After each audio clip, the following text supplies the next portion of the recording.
Hi everybody, Rachel here from Rachthestamper.com, and today I'm going to show you how to make this really sweet card. It's super simple.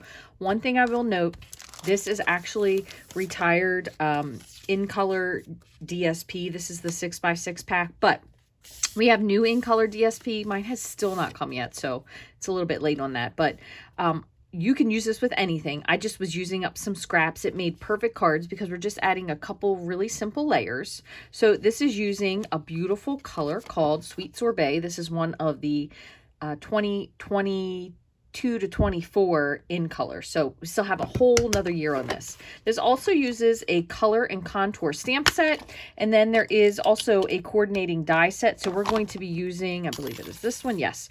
One of these beautiful stitched and scalloped dies, which is great. Also, the other cool thing about this, if you wanted to even make this more of a standout card, you could stamp the stamp and then you could die cut it, because it does have lots of coordinating dies. So there's definitely a lot more you can do with this card. This is just a pretty, I won't say minimal, but it definitely doesn't have quite as much in this. So we're going to use the black and we're going to use the color to fill in the flowers. Pretty simple. And then I have thank you for everything, but I think I'm going to switch it up and just do this one. You're absolutely amazing, just because you never know, you might just need one of those cards. Another thing, if you didn't want to do the splatter, which I'm going to show you, you could also just use the splattery ink, or not ink, stamp. Words are hard sometimes. And everything else we're going to do kind of pretty simply. So I do have a kit here that we're going to use. So I'm using a base of Sweet Sorbet. We are going to use a piece that is 5.5 by 4, and we're just kind of center it in the middle there. Center it in the center. Wow, Rachel, you're really killing it today. I have a scrap, and this is about 1/8 of an inch small. We're just going to layer these two pieces together. It's been a minute since I measured this, but I feel like this is probably, 1 3/4. And then this piece will be 2 inches. These are the full length. So this one is 5.5. This one's a little bit longer. It's still 6 inches. So we'll just trim this down. Sometimes it's easier. And then I have another piece. This is going to be for the inside panel, 4 by 5 1/4. And then I have a scrap that we're going to do our stamping on. So we're going to stamp first because we're going to need that to dry. And then also, I didn't put it on here, but we have a panel for the inside that you can use as well. So we're going to do our stamping first. And we're going to stamp our flower. And you can either use Memento Tuxedo Black ink, but I wanted to do a gray. So I'm going to do basic gray because I didn't want it to be quite as dark, but our sentiment will be in black. So just basic gray. And, oops. If you have a stamp positioning tool, you could totally use that. If you still have your Stamparatus, you could do that. We're just going to center this because we are going to die cut it. So it doesn't have to be perfect. Looks good. And I'm going to close this up. And then the other thing I am going to do is I'm going to add my sentiment, which, where did I put my sentiment? Maybe I didn't get it out. Let's see. I forget to pull it out. Nope. It's definitely around here somewhere. Here is our other, oh, here it is. Blondie. Okay, and the reason I'm going to do this now is because I'm going to use, this is my favorite ink. This is not a Stampin' Up! Product. You can find this on Amazon, pretty much anywhere else. I do have the link. It's posted onto almost all of my blog posts, but it's VersaFine. It's a pigment ink, so it definitely does take a little bit longer to dry, but it's totally worth it. It gives great detail, especially on words, but it just takes a little bit longer to dry. Really nice and crisp. So we're just going to kind of center that down here. All right, so really pretty. And then in the meantime, I am going to go ahead and fill in our floral portion. So I'm going to pick this up with a stamp, with a block. Move that over. And this part is up to you. You could stamp it full strength. You could stamp it off if you want. I believe I just recently inked this, so I just want to check. Just going to grab a little. I already have a dirty scrap here, so let me just test it. And then let's see, stamped off. Yeah. We're going to go with full strength. Okay. I'm just going to do my best to line it up. Looks pretty good.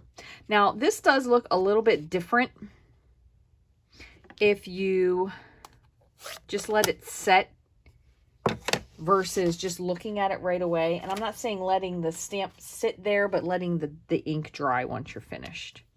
So we're going to give that a minute. That's going to dry. We're going to set that to the side. In the meantime, we're going to go ahead and we're going to clean off our stamps really quickly. And I just got a brand new bottle of Stampin' Mist. Thank goodness, because both of my other ones were completely empty. Just going to clean that. And our floral. And I'm going to show you what we're also going to do with our green. Okay, so those three are all clean. I'll put them away when we're finished. And then, I don't want to set that up there now. I'll set that to the side. Okay, so 2 ways you could do this. First way is you could just grab your marker. Now, Parakeet Party will work. Lemon Lime Twist, Granny Apple Green, kind of depends on what you want to use. And now that I look at it, I think I'm going to grab Granny Apple Green. So you could just take your Stampin' Write marker and you can kind of go in and fill in your greens this way. I'm going to show you something else you could do. Now, if you don't necessarily have this marker, another thing you could do is take your stamp pad, give it a squeeze. You're going to have a little pool of ink.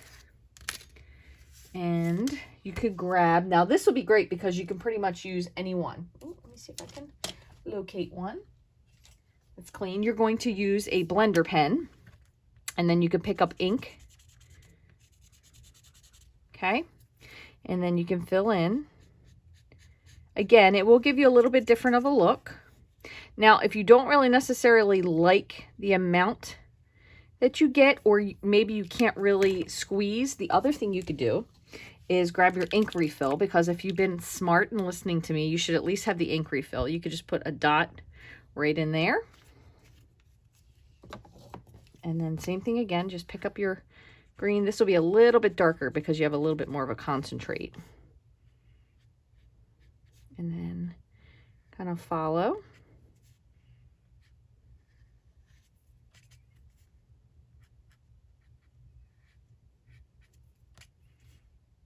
Just like so. Just really looking for anywhere there's a little bit of greenery. Doesn't have to be perfect. I usually like to extend it just a teeny bit past. One other thing you could do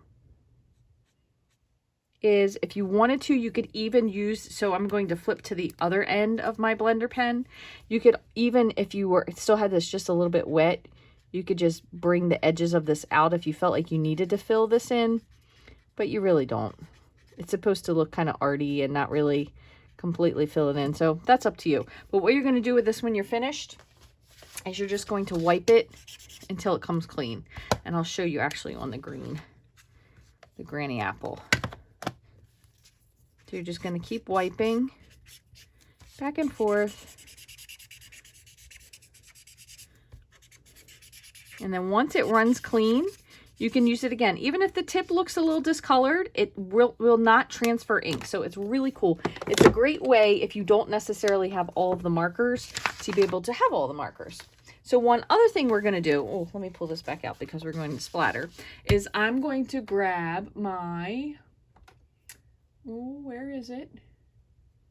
Here it is. My dark Sweet Sorbet Stampin' Blend. Now, you want to be a little bit careful with this because, number one, it definitely gives you a pretty big splatter, but you also want to just be gentle on your tips. So I'm going to just take my brush tip and just flick just a little bit. But you also want to make sure that you cover up wherever you are because it definitely will. That's good. I don't want to do too much. It definitely makes a mess. All right, so we have that.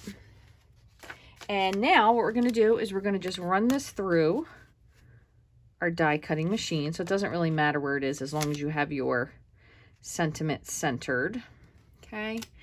And this is another great way to use up if you have a lot of embellishments. So that's kind of how this was. I'll show you those in a minute. It's a great way to use up embellishments that you may have forgotten that you have, or ribbon if you wanted to add some ribbon to it. That's another really handy way. So we're going to just pull this off. But I am not buying any more ribbon until I have used the ribbon that I have. And I'm kind of trying. I bought 2 embellishments. I'm not going to say I'm not using any. I bought 2 embellishments, but I'm trying my very best not to buy things that I don't need. So I'm trying to use what I have before I buy more. So we're definitely going to have one. Yep, that's a little smaller. So this is going to be our inside panel, and this is going to be the panel that just lines up. So it's going to be right in between. So it's going to have a little border on each side. So it's easier for me. What I'm going to do is I'm going to go ahead and just score this just to make it flat. And it's also much better if you do this with liquid glue because it just gives you that little tiny bit of wiggle. So I'll put, I think that one's empty. Trying to go to the edge because you definitely want to make sure it sticks. It might have been a little heavy, but... And I kind of start at the top.